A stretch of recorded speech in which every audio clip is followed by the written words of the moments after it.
Alia April dan Subandi. Ini pertanyaannya gini dok, Prof.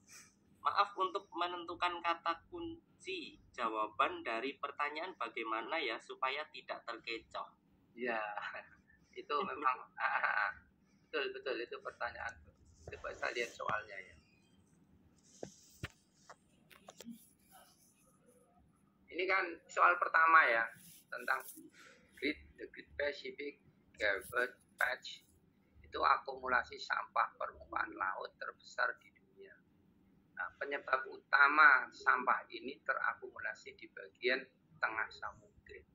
Nah, ini kata kuncinya ini kan ada akumulasi sampah di tengah samudra. Lah yang kita lihat di samudra yang ada di dunia ini, kira-kira mana yang kira-kira pertama, sampah itu biasanya dibuang oleh satu kelompok-kelompok negara tertentu yang di situ banyak punya kegiatan-kegiatan di bidang industri.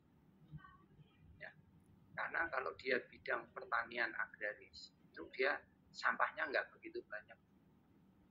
Gitu ya, pembuangannya. Yang banyak itu adalah orang-orang yang banyak mengelola sumber daya alam, kemudian industri yang digunakan untuk itu, ya, baik yang hilir maupun hulu. Nah, ini kebanyakan ini akan dia tanpa tanggung jawab itu dibuang di tengah laut. Nah, kira-kira ini menjadi cara yang bisa kita berpikir. Misalnya kita ngambil yang E, artinya nggak ada hubungannya gitu ya. El Nino itu kan hanya perubahan arah angin. Kemudian A, pesisir Samudra Pasifik. Ini kata pesisir, ya. Padahal itu kata kuncinya tadi kan terakumulasi. Terakumulasi di bagian tengah gitu, ya, tengah samudra, gitu kan. Nah, pesisir kan tidak tengah samudra, nah itu bisa di drop. Ya. Gelombang laut yang lebih tenang menyebabkan sama-sama di sana sini sulit terurai. Nah, kalau gelombang lautnya tenang, kenapa kok dia sampai ke tengah samudra? Terjebak di situ.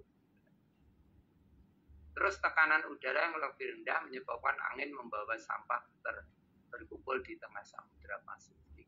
Ya, itu kalau tekanan udara, perbedaan tekanan udara itu lebih terkait dengan E. Jadi perubahan arah angin. Gitu ya. Nah, ini mengumpul di bagian tengah. Gitu. Jadi mungkin kata kuncinya menurut pendapat saya, sementara tadi Bapak Ibu bisa juga. Di situ ada akumulasi sampah tertentu yang berada di tengah samudra. Nah, oleh karena itu kan kemudian di situ diarahkan sampah terjebak akibat putaran arus yang membentuk jeri di Pasifik. Nah, ini kan di buku kan jarang ada, tapi itu bisa di banyak informasi secara umum ada. Jadi kata kunci itu kita coba kaitkan hubungan langsung itu dengan kalimatnya. Misalnya kedua, masyarakat di kawasan pesisir dapat beradaptasi dengan baik terhadap ini. Ini kata kuncinya adalah adaptasi. Bagaimana dia menyesuaikan diri dari ancaman rob. Kata kuncinya adaptasi. Kalau kita jawab A, misalnya jejaring jalan kota, kan jauh ya, jauh. Moda transportasi sangat jauh. Aktivitas ekonomi jauh banget. Organisasi masyarakat tidak ada hubungan. Ini juga sebenarnya ini soal yang jelek menurut saya. Nah, karena bisa ditebak. Gitu. Bisa ditebak. Ini kurang lebih kira-kira. Nomor 3 misalnya. Pengurangan risiko bencana kekeringan berbasis masyarakat. Ingat ini, kata kuncinya adalah masyarakat. Berbasis kekeringan, jadi ini kearifan lokal.